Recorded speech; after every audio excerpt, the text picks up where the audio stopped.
Okay, greetings. Today we're going to go ahead and take a look at educational policy. And this is to help get you ready for that assessment, to help make sure that you get a good score on that. So we're going to go ahead and jump in with equitable practices. And what we want to do with this is we want to make sure that we are setting up our policies so that all students have equal access to learning and education. And so what this might mean is that perhaps you have students with disabilities that might need to have an audio book that they can listen to or some other means to assess the learning that other students might not require um, for that equal access. So you need to make sure that you are evaluating what is going on a regular basis. And this is to ensure that your practices are effective in the classroom, as well as making sure that you're not leaving anyone out. So we have to ask ourselves the question, the question, are we meeting the needs of all students? And if we're not, we have to evaluate why. And then also make sure that we are, doing what's legally required for the 504 plans, as well as all IEPs the students have. Now these are different. So 504 plans are usually going to involve some kind of a health issue, or in some cases it might involve something where a student might have a disability, and so that needs to be addressed. IEPs are with students that have special needs, such as those who have been identified as receiving special education services. Sometimes you can have students that have both a 504 and an IEP. That could happen as well. It depends on the school system. Certain systems do things differently.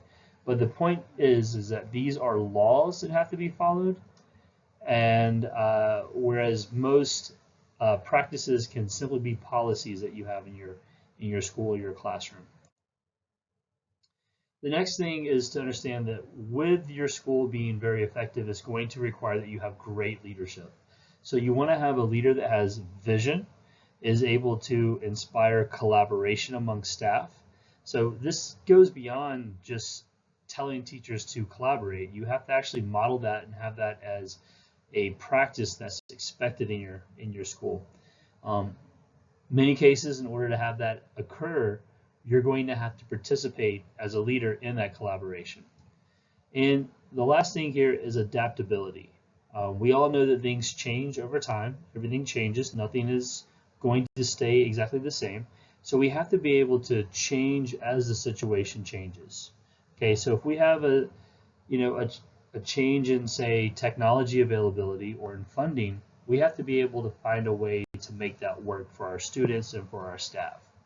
So we want to make sure that we are looking at all three of these. Think of this as like a triangle, and that each of these is a corner of that triangle. So you have those three portions that are going to be necessary for you to have great leadership. If we do have a low quality design, that is, we just throw out policies without really thinking about what we're doing, we're going to have to understand that that could lead to inequalities. Not every student is going to have the same access to their education if we don't take into consideration what we're doing, right? If we just kind of set policies that are convenient for us, then we're not thinking about students. We need to keep these four populations in the forefront of our focus when we are setting policies in our schools. And we have to ask ourselves, how are these affecting our learners, right? So we're going to look at students that are economically disadvantaged. That means students that don't have very much money. We're going to look at ELLs, like our students that are in ESOL, they're learning English. How are our policies affecting them? We also have students with disabilities and students that are in special education services.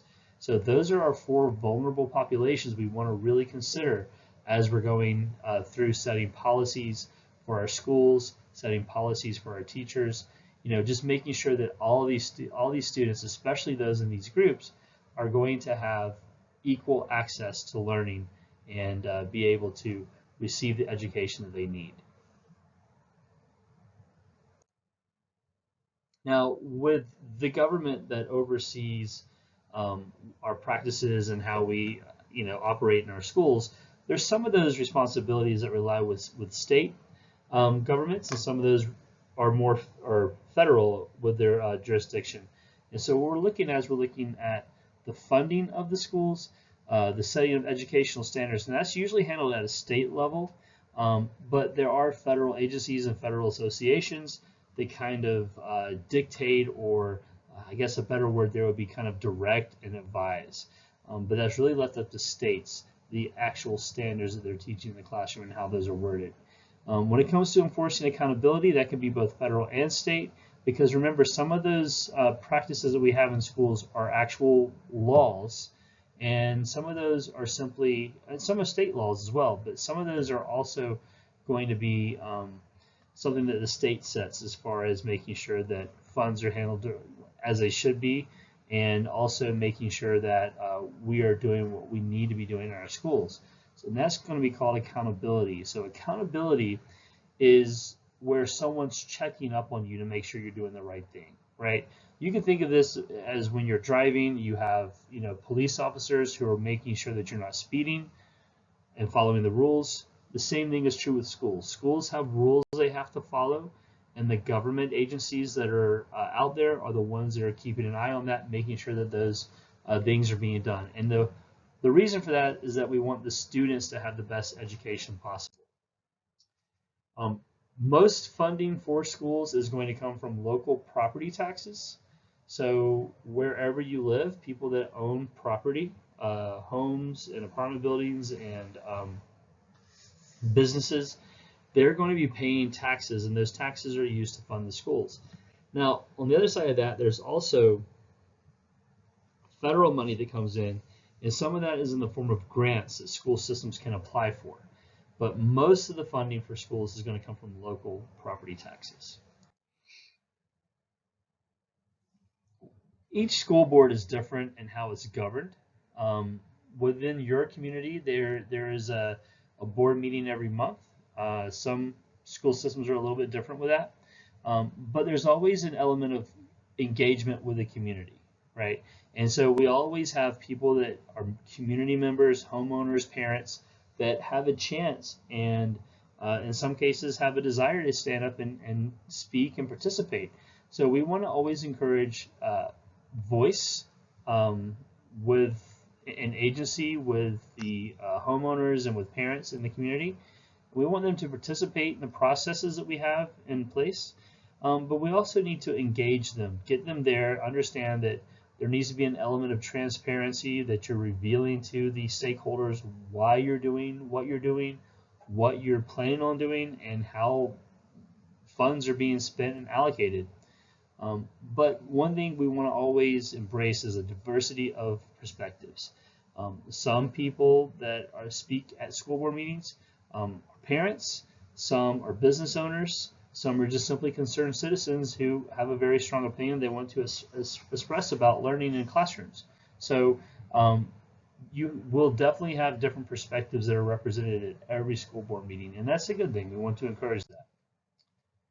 All right, so at this point, I would like to go ahead and go to the challenges in that funding.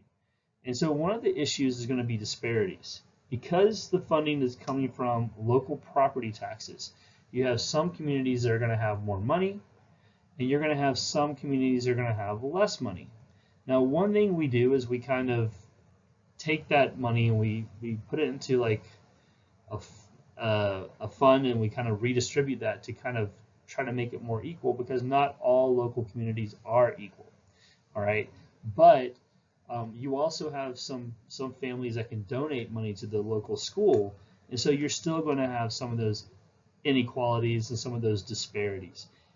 That is very difficult to avoid, but it is advised that the policies we set, the policies we set out to create and embrace, that those help to address those disparities, because we want all students to have equal access to education, and that's the bottom line, is that equitability piece. Now, the ultimate goal of what we do in the classroom is we want our students to become lifelong learners. We want our students to pursue personal growth. So we want our children that we teach, the students we teach, to grow up to be the most effective people they can be in their life, to be as happy as they can, to be as healthy as they can, and to be able to earn for themselves and to have the economic resources that will help them to have a good, fulfilling life. And so in order to accomplish that, we want to encourage our students to be lifelong learners. Learning does not stop when you graduate from high school.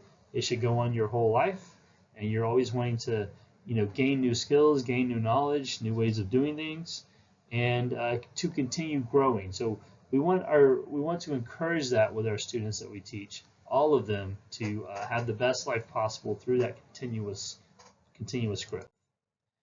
And the last thing I want to touch on today is teacher care. So in the classroom, it is a challenging profession, but I'm 100% convinced it is the greatest profession. We want to also make sure that you understand that when you're in the classroom and you're teaching the students, you're going to have to take care of yourself, right? And so for you, even though you're trying to inspire that growth in your students, you also need to have that personal growth through training, through working with PLCs and collaborating and having those positive working relationships with your peers in the school. But you also need to engage in some self-care. So whatever you do to have fun, whatever you do to relax, that's a positive thing, because the more you can take care of yourself, the more you can meet the needs of your students in the classroom. It is a challenging job, and so when you're not on the job, when you're at home, you need to do whatever it is that's going to help you to relax, to de-stress, to have that self-care time, so that you can be prepared and come back in that classroom and meet the needs of those learners. And I just want to say, take some time to look over your notes and study. I want to see all of you do very well.